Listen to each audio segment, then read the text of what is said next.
बहुत समय पहले की बात है। हिमालय के जंगल में बहुत से फूलों और फलों के पेड़ थे जिसमें बहुत खुशबू थी। हिमालय के पहाड़ी इलाकों में ऐसे ऐसे फल थे जिसके बारे में इंसान को पता ही नहीं था। वहीं जंगल में एक स्वादिष्ट फल का पेड़ था जो कि नदी के पास ही था, जिसकी खुशबू बहुत ही अच्छी थी। इतना स्वादिष्ट और इतना मीठा था कि कोई एक बार खा ले तो खाता ही रह जाए।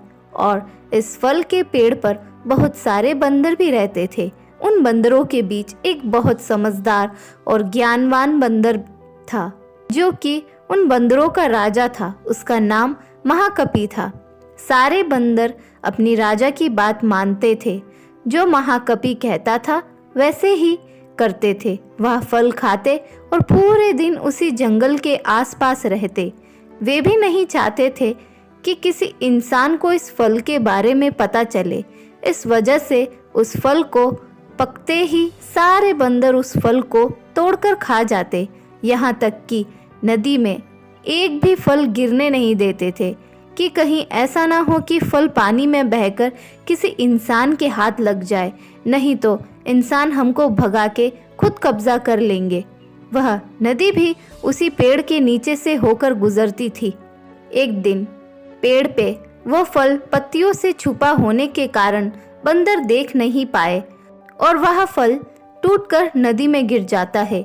एक बंदर उस फल को पकड़ने की कोशिश बहुत करता है पर पकड़ नहीं पाता है और वो फल नदी में तेजी से बहता हुआ बहुत दूर चला जाता है और बहते बहते एक सरोवर में पहुंच जाता है।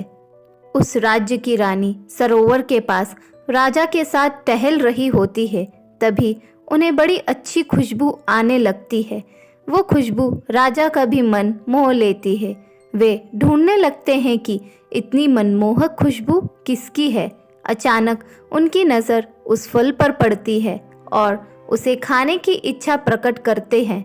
राजा अपने सैनिक को भेजते हैं और वे उस फल को लाते हैं। रानी उस फल को खाती है और राजा को कहती है कि मुझे यही फल और चाहिए। ये बहुत स्वादिष्ट है, मीठा है, ऐसा मैंने आज तक नहीं खाया। मुझे ये फल और खाना है। राजा सबको इस फल के पेड़ को ढूंढने को कहते हैं, लेकिन काफी भटकने के बाद भी किसी को भी उस फल का पेड़ नहीं मिलता है। उधर बंदर काफी खुश थे। फल को खाकर उन्हें पता नहीं था कि राजा को पता चल चुका है। सब सैनिक नदी के रास्ते उस फल के पेड़ तक पहुंचने की कोशिश करते हैं। एक सैनिक उस फल के पेड़ को पहचान जाता है और देखता है कि उस पेड़ पर बहुत सारे बंदर हैं। वे बाकी सैनिक को बुलाता है। सारे बंदर पेड़ पर अपना मौज कर रहे थे। तभी सारे सैनिक बंदरों को मारकर गिराने लगते हैं। जो बंदरों का राजा था महाकपि, उसने देखा बहुत सेना उनके नजदीक आ रही है। उस कपि ने सब बंदरों को बोला, इस जगह से निकलो, सबकी जान खतरे में है। और समझदारी दिखाते हुए महाकपि ने एक बड़ा डंडा लिया। उस डंडे को पेड़ से लगाकर दूसरी छोर पर पहाड़ से लगा दिया और सब बंदर उस डंडे पर चढ़कर पहाड़ की ओर भागने लगे।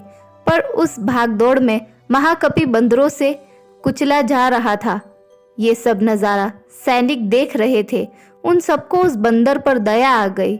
उसने ये बात राजा को बताई। राजा को महाकपि की बहादुरी पर बहुत गर्व हुआ। उसने महाकपि को अपने राज्य में बुलाकर इलाज कराने के लिए कहा, पर महाकपि की मृत्यु हो चुकी थी। राजा ने उसकी बहादुरी पर खुश होकर स्मारक बनवाया जो महाकपि की मूर्ति के रूप में बनाया गया। आज भी लोग उसे कपि को बहादुरी पर सम्मान देते हैं।